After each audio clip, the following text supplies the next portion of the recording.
पण इथून पुढच्या काळात देखील आपल्याला त्याच पद्धतीनं काम करायचंय. हे करायचं नाही करायचं सगळं ते तुमच्या हातात आहे. काय होतं तिथं पिकतं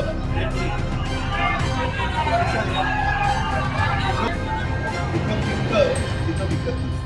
मी एक गोष्ट लक्षात घेतली कारण मी आज राज्यभर फिरतोय. मंत्रालयात मला कामकाज करता वेळ द्यावाच लागतो कारण सगळ्यात जास्त फाईल ह्या मुख्यमंत्र्यांकडे येतात कारण तेच मुख्य असतात. परंतु 2 नंबरच्या फाईल त्या अर्थ मंत्रालयाकडे येतात. अर्थमंत्री आणि मग नंतर ते मुख्यमंत्र्यांच्याकडे असं ते जातं.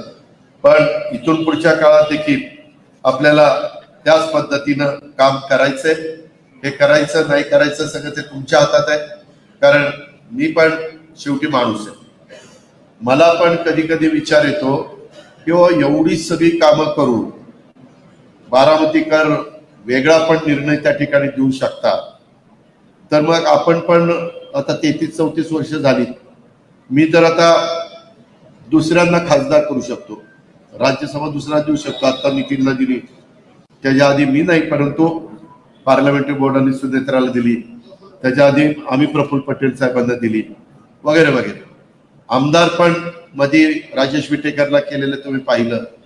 त्याच्या संदर्भामध्ये त्या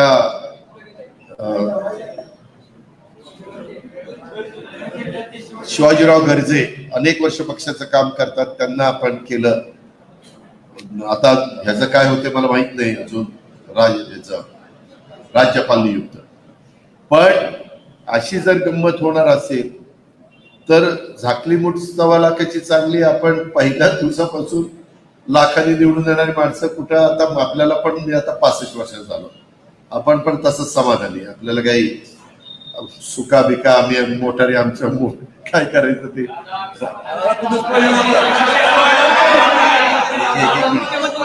ऐका.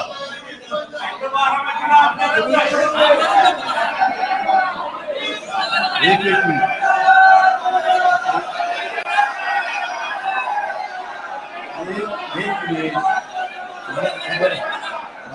मला एकदा काय होतं तिथं पिकतं. एक मिनिट. जिथं पिकतं ऐका जिथं पिकतं तिथं विकत नसतं. तुम्ही एक गोष्ट लक्षात घ्या. एक मिनिट. एकदा काय झालं पाहिजे, बारामतीकरांना कोणतरी मी सोडून आमदार मिळाला पाहिजे. आणि मग तुम्ही माझी 91 ते 2024च्या माझ्या कारकिर्दीची तुलना करा. आणि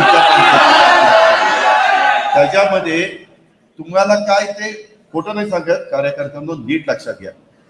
काय बघता बघता रस्ता न सांगता रस्ता होतोय. एक मिनिट. न सांगता पिण्याच्या पाण्याच्या योजना होत आहेत करोड रुपयाच्या. आता किती कोटीच्या योजनेची कामं चालली माहितीये?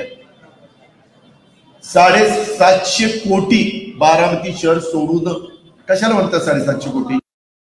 त्याच्यामध्ये ही जे काही रस्ते तुम्ही पूर्वी बारामतीचे रस्ते बघितलेले, आता कुठल्याही भागामध्ये गेल्यानंतर काही रस्ते राहिलेत. मी मान्य करतो की काही राहिले, ते कसे करायचे काय करायचे ते बघू आपण. पण ह्या सगळ्या बाबतीत मेडिकल कॉलेज न मागता मेडिकल कॉलेज मिळतंय. 1000 कोटीचं मेडिकल कॉलेज मिळतंय. तुम्ही सांगितलं पुण्यश्लोक अहिल्यादेवी होळकरांचं नाव द्या. पुण्यश्लोक अहिल्यादेवी होळकर बारामती मेडिकल कॉलेज. आयुर्वेदिक कॉलेज अशीच एक जागा. कितीतरी जण मेळ्यावरून जात होते. काय होतं त्या जागेत? येड्या बाबळी होत्या. गृहनिर्माण संस्थेची जागा, माडाची जागा, त्यांना दुसरी पर्यायी जागा दिली. तिथं मेडतकर पण म्हणतात दादा हिराव कसं काय उभं राहायला कळतच नाही. होतं काय सहज उभं राहतं. आता मधी केशवराव जगताप आले, म्हणजे दादा मला माझे शिक्षण संस्थेतले रस्ते डांबरीकरण करून द्या. 1 रुपया केशवरावचा न घेता सगळे रस्ते डांबरीकरण करून दिले.